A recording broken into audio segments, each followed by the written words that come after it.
যারাই আখিরাতের জান্নাত চায় এবং সেজন্য মেহনত করে, কিন্তু শর্ত হলো ঈমান অবস্থায়, তাহলেই সেই মেহনত প্রশংসনীয় হবে। ঈমানবিহীন সমস্ত ভালো কাজ। একজনে বুঝাইতেছে, হুজুর আপনারা যেরকম নামাজ রোজা করেন, ভালো কাজ করেন, আমিও তো সমাজের মধ্যে মানুষের মধ্যে ঝগড়া বিবাদ বিভিন্ন বিষয় কি করি, মীমাংসা করি, আমিও তো ভালো কাজ করি। আমি জি না, এত রঙে ভাত খায় না, আপনি এটার লগে এটারে মিলাইলে হবে না। আপনি নামাজের বিকল্প বানায় নিছেন একজনের ঝগড়া মীমাংসা করে দেওয়া, অর্থাৎ উনি বুঝাইতে চাইছেন আপনি যেরকম নামাজ পড়ে বেহেশতে যাইবেন, আমি নামাজ না পড়লে শুধু এই ঝগড়া বিবাদ মীমাংসা করে আমি বেহেশতে যাব না। আর সুবহানাল্লাহ, বেহেশত আপনার মামুর বাড়িয়ে না, বেহেশত আপনার বাপ দাদার সম্পত্তি না। হ্যাঁ, এত সস্তা মনে করলে আখিরাত কি? হাজারো মুসলমান বিষয়টাকে একেবারেই সামান্য মনে করে। টাকা 10,000 দিছে, বেহেশতের বুঝ হয়ে গেছে। মসজিদের টাইলস দিয়ে দিছে, বেহেশতের বুঝ হয়ে গেছে। জি না, এত সহজ বিষয় না এটা। বেহেশত কি? 2টা রুম আর একটা বারান্দা, এটাতে তো বেহেশত, ঠিক না? কি মনে করেন আপনারা? বেহেশত মানে এই তো নাকি? 2টা রুম আর একটা বারান্দারে কয় বেহেশত? তো এটা এত সস্তা হয়ে গেল। হাউসে কাউসারের পানি, এটা কি মিনারেল ওয়াটারের বোতল নাকি 15 টাকা দিয়ে কিনতে হয়? এত সহজ হয়ে গেল। এজন্য দয়া করে মা বোনদের কাছে অনুরোধ করছি, মেহেরবানি করে নিজের ঈমান ঠিক রাখা, তাওহীদ ঠিক রাখা, লা ইলাহা ইল্লাল্লাহর দাবি ঠিক রাখা জরুরি। জীবনের কোনো বিষয়ে আপনার নির্ভরতা, বলে আমি সমাজে চলবো না, বাজার ব্যবসা লেনদেন মানুষের সাথে সম্পর্ক সবই ঠিক থাকবে, কিন্তু আমার কলিজার মধ্যে বিশ্বাস থাকবে যে আমার সমস্ত চাওয়া পাওয়া, আমার সমস্ত নির্ভরতা প্রয়োজন পূরণের ক্ষেত্রে শুধুই একজন, তিনি আল্লাহ। তিনি আল্লাহ, আল্লাহ ভিন্ন আর কারো উপরে কিছুক্ষণের জন্য আল্লাহকে বাদ দিয়ে আল্লাহর মোকাবেলায় নির্ভরতা করা যাবে না। আল্লাহ বললেন সুদ হারাম, আপনি বললেন না, আপাতত ছেলেটা বিদেশ পাঠানোর জন্য 10টা লাখ টাকা সুদে নেই, তো তাহলে আপনি কার উপরে ভরসা করলেন? আল্লাহ ভিন্ন গায়রুল্লাহর উপরে ভরসা করলেন।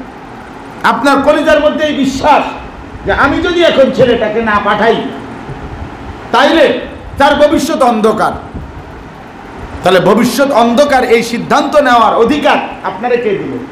আপনি ভবিষ্যতের মালিক। এই জন্য আমরা প্রত্যেকেই এটা বোঝা উচিত। আল্লাহ তাআলা এখানে আমাদেরকে বলছেন, আমি শুধু একটা আয়াত পড়ছি। আল্লাহ তাআলা বলেন, মাসালুল্লাযীনা ইত্তাখাযু মিন দুনিল্লাহি আউলিয়া।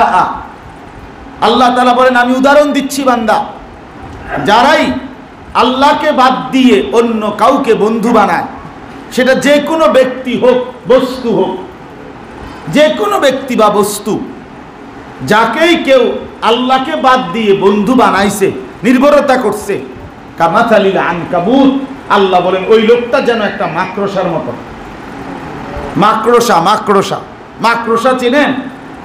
মাকড়সা যে হাতির মতো, কি বলেন? না না, ছোট্ট, এই মাকড়সার মতো। আল্লাহ তাআলা বলেন, আল্লাহকে বাদ দিয়ে যে বাজার ব্যবসা দোকান, বিদেশের ছেলে, নিজের চাকরি, এরকম কোনো একটা কিছুকে আপন বানায় নিল, অথবা কোনো মানুষ থেকে নিজের প্রয়োজন পূরণের জন্য ওনার বিশ্বাস এটা, উনি যদি আমার দিকে একটু খেয়াল করে, উনি ইচ্ছা করলে উনি আমার প্রয়োজনটা পূরণ করতে পারবে, তাহলে আল্লাহকে বাদ দিয়ে অন্য কাউকে সে বন্ধু বানাইলো, নির্ভরতা বানাইলো। আল্লাহ বলেন এই লোকটা একটা মাকড়সার মতো। কেমন মাকড়সা? ইত্তাখাযাত বাইতান, যে মাকড়সা বড় যত্ন করে একটি ঘর বানালো। আর আল্লাহ বলেন তোমরা তো জানোই, ইন্না আওহানাল বুয়ুতি লাবাইতুল আনকাবুত, মাকড়সার ঘরই তো হলো এই পৃথিবীর সবচেয়ে দুর্বল ঘর। সবচেয়ে দুর্বল ঘর। সামান্য বাতাস যে ঘরকে ভেঙে চুরে মিসমার করে দেয়। সামান্য বাচ্চা, ওই যে ভাইয়ের ছোট্ট বাচ্চা, এই বাচ্চাটাও যদি হাতালগি দেয় তো মাকড়সার সাজানো ঘর মিনিটের মধ্যেই ভেঙে যাবে। ভেঙে যাবে কিনা বলে? একেবারেই দুর্বল। আওহানাল বুয়ুত, সবচেয়ে দুর্বল মাকড়সার ঘর। লাউ কানু ইয়ালামুন, হায় বান্দারা, এটাই যদি তোমরা বুঝতা।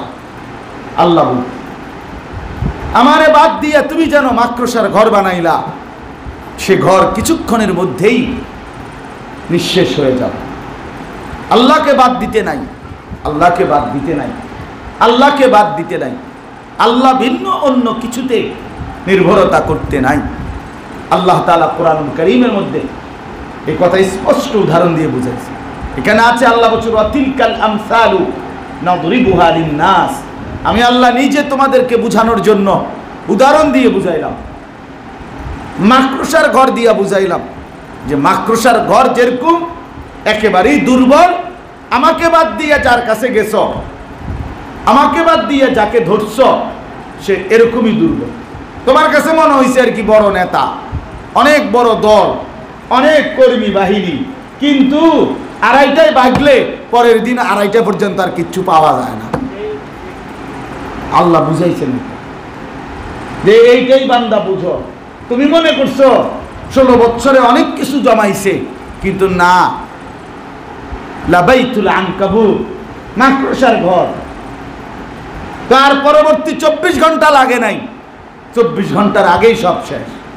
নাই যে নাই, আর কিচ্ছু নাই, কিচ্ছু না। তখন ওয়াদাকাত আলাইহিমুল আরদু বিমা রাহুবাত। আজ অবস্থা কি? জমিন প্রশস্ত, পৃথিবীর কোন অংশের মাটি কমে নাই, বাংলাদেশের বর্গ মাইল কমে নাই, বাংলাদেশের সীমারেখা কমে নাই, কিন্তু যারা অন্যায় করলো, জুলুম করলো, তাদের জন্য এই জমিন প্রশস্ত হওয়ার পরেও এখন সংকীর্ণ হয়ে গেল, সংকীর্ণ হয়ে গেল। আল্লাহ ভিন্ন গায়রুল্লাহর উপরে ভরসা ছিল। আমি পরিষ্কার পোস্টার দেখছি, আমাদের একজন লিখছে নেত্রী আছে, আমাদের একজন নেত্রী আছে, তাই আমরা গর্বিত, আমাদের কোনো টেনশন নাই। আমাদের তিনি আছেন, তিনি আছেন আমাদের। এখন তিনি এখন কোথায়? এই জন্য আল্লাহ তাআলা বলেন, বান্দা আমাকে বাদ দিয়ে যার উপরে ভরসা করলা, তুমি যেন মাকড়সার ঘর বানাইলা, মাকড়সার ঘর বানাইলা। ছেলেটা বিদেশ, এটার উপরে ভরসার কিচ্ছু নাই। আপনি আবার আপনার ছেলের বিদেশে গেলেই আপনার সংসারের সমস্ত প্রয়োজন পূরণ হবে, জি না? এই কথার কোনো নিশ্চয়তা নাই, বরং ভরসা শুধুই আল্লাহর উপরে, ভরসা শুধুই আল্লাহর উপরে। আপনি নিজে সন্তানের ভবিষ্যৎ গড়ে দেওয়ার কিছু নাই, বরঞ্চ সন্তানকে, পরিবারের সদস্যদেরকে আল্লাহ তাআলা বলছেন যে বান্দা তোমার জিম্মাদারি হলো তাদের ইবাদত, তাদের নামাজ, তাদের বন্দিগির ফিকির করা, আর আমি আল্লাহ তাআলার সিদ্ধান্ত তাদের রিজিকের ফিকির। রিজিকের বিষয় আমি দেখব, সেজদার বিষয় তুমি রাখো। এই জন্য মা বোনদের কাছে অনুরোধ,